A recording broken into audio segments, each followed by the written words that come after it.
Hey everyone, so this is Rosewood Season 2, Episode 20, called, I think, Calliphoridae and Country Roads.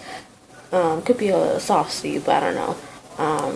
Anyway, so basically it starts off with this guy named Orson, who is the mayor of, what was it called? What the fuck was it called? I can't even remember. It was some small town, some small country town, north of Miami, since Miami's pretty all the way down there, on the bottom tip of Florida. So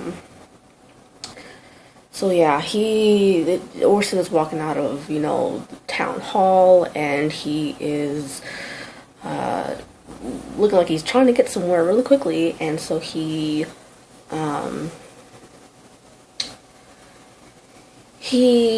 gets on his tractor, apparently, that he rides to work. So he gets on his tractor, drives to wherever he's trying to go, and then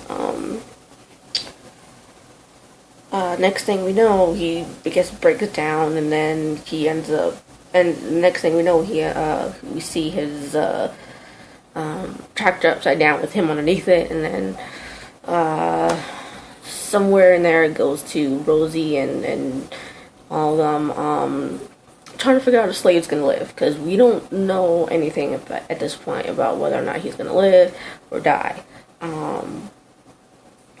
I'll keep the Slade stuff until the very end. But basically, TMI ends up getting a phone call from this woman, this sheriff. I think her name is Amy Potts, but let me check that real quick, because I don't want to,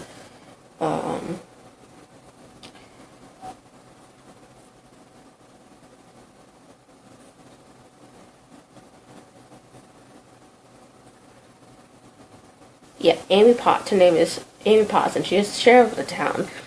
So, she gets a call from Amy. Amy and TMI used to be buddy-buddy, or very close, when TMI would spend her summers there every year, with their parents. Sometime during the whole, her growing up, I think it was maybe around 8, 9, or 10 years old. That's when they got a house out there for the summers and would go there during the summer and everything. So, Amy, and her and, Orson would, spend a lot of time together while they're growing up. So, basically, TMI gets a call from Amy, to help, with the investigation, because Amy heard from TMI, or heard from someone, that she was working with this big town pathologist, aka Rosie. So TMI, Rosie, and Bia go to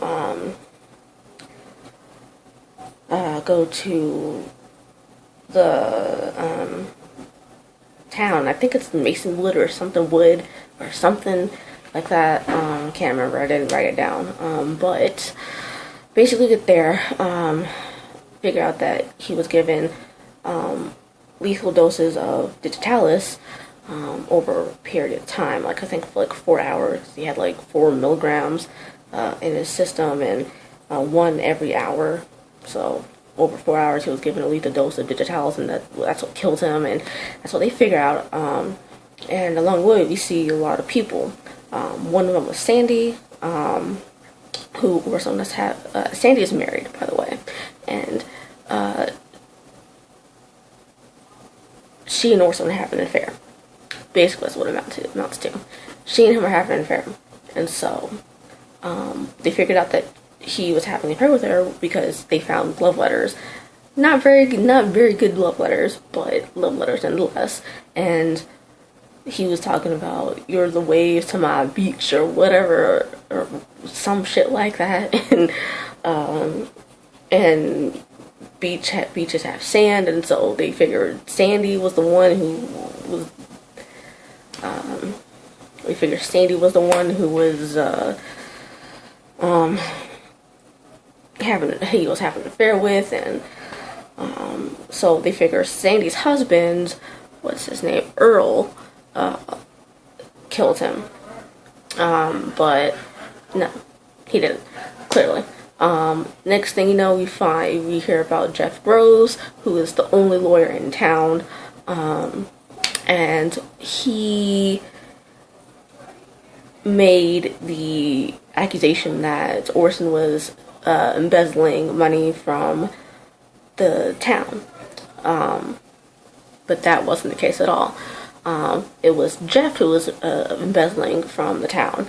It was Jeff all along who was embezzling, and the only reason why Orson or neither Orson or Sandy said anything was because he had found out about them having an affair together, and so they couldn't say anything because he had pictures, and very weird pictures, I might add. So there's that. So it wasn't him.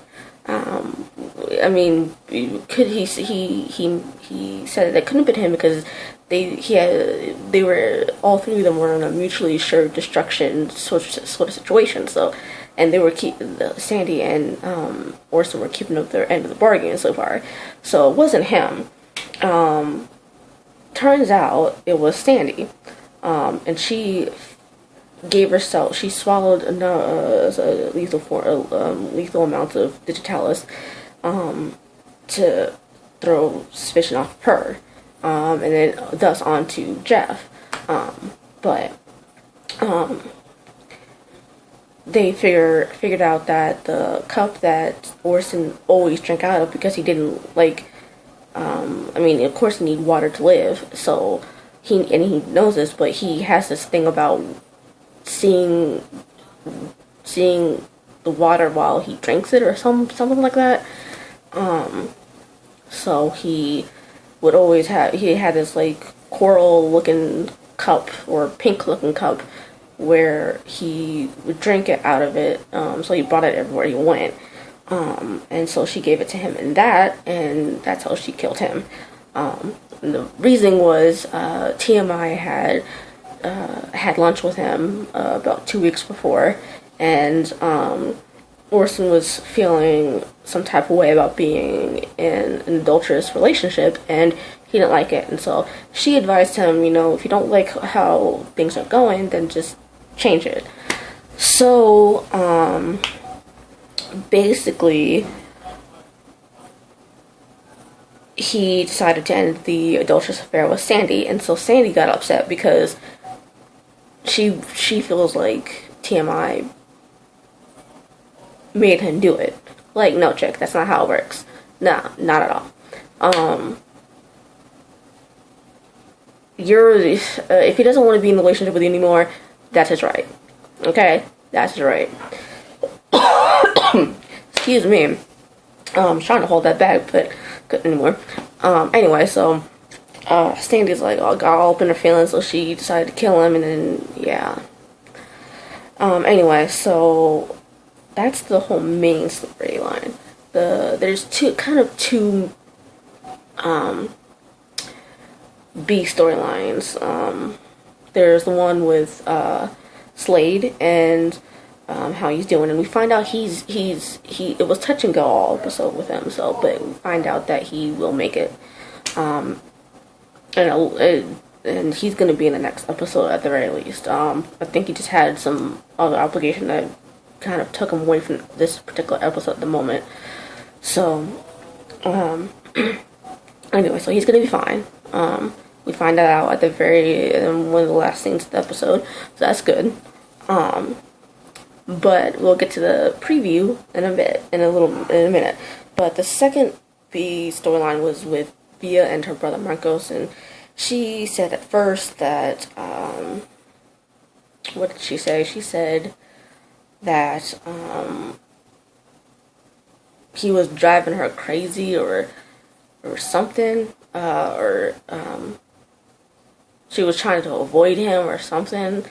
I don't quite remember what it was about, but she was feeling some type of way, or he was feeling some type of way, or whatever. But the truth was, she noticed that all Marcos did was sit on the couch and play video games all day and all night, and it was always in the dark. So she was worried that he wasn't doing that well, so she was wondering whether or not to tell him about it.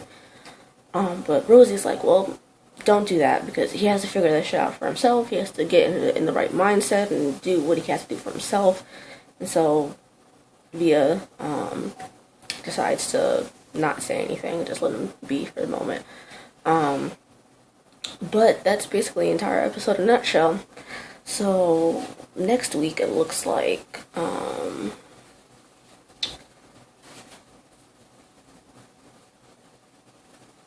there is a killer on loose, maybe a serial killer, who knows. But it looks like they're making it look like Slade's part of it. He might be undercover, who knows. It's not that far-fetched, but he might be doing this whole undercover thing and it's looking like he's part of it or whatever. So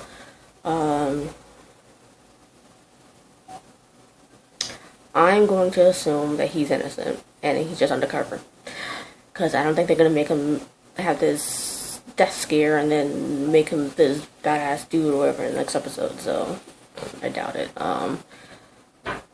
Thinking it's just some sort of sting operation or some shit. So that's basically all I have for you this episode. And I know I've been kind of weird with the upload times, as more so than they usually have been.